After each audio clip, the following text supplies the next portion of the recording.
Everyone, এখন হচ্ছে যে আমরা বিভক্তিকারী বিন্দুর স্থানাঙ্ক কিভাবে নির্ণয় করব সেটা দেখব।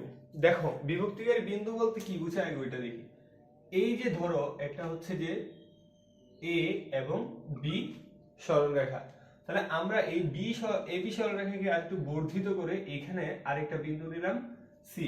এ এর স্থানাঙ্ক x1 y1, বি এর স্থানাঙ্ক হচ্ছে যে x2 y2।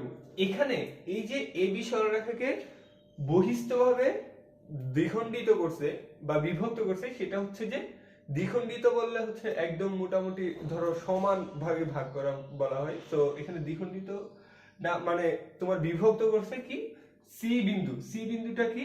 সি বিন্দু হচ্ছে এক্স ওয়াই। এখন তোমাকে বলছে যে এই এক্স ওয়াই নির্ণয় করতে, তাহলে কিভাবে করবে? দেখো, সি বিন্দু কিন্তু বহিস্থভাবে বিভক্ত করছে। সো এখানে সি বিন্দুর স্থানাঙ্ক নির্ণয়ের ক্ষেত্রে আমরা কি করব? x x ইকুয়ালস টু কি লিখবো বলো তো? x ইকুয়ালস টু প্রথমে হচ্ছে যে বিভক্তিকারী বিন্দু সমূহের অনুপাত কত?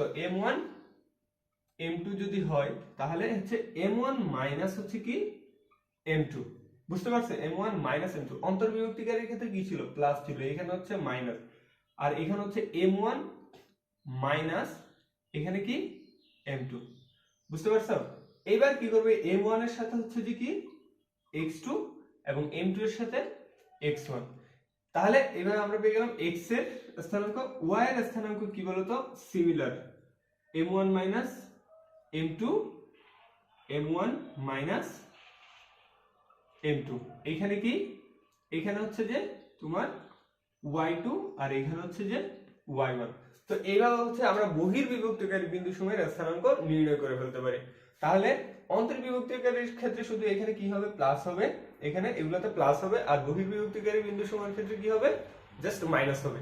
এভাবে হচ্ছে আমরা অন্তর্বিভক্তিকারী এবং বহির্বিভক্তিকারী বিন্দুর স্থানাঙ্ক নির্ণয় করে ফেলতে পারি। ধন্যবাদ।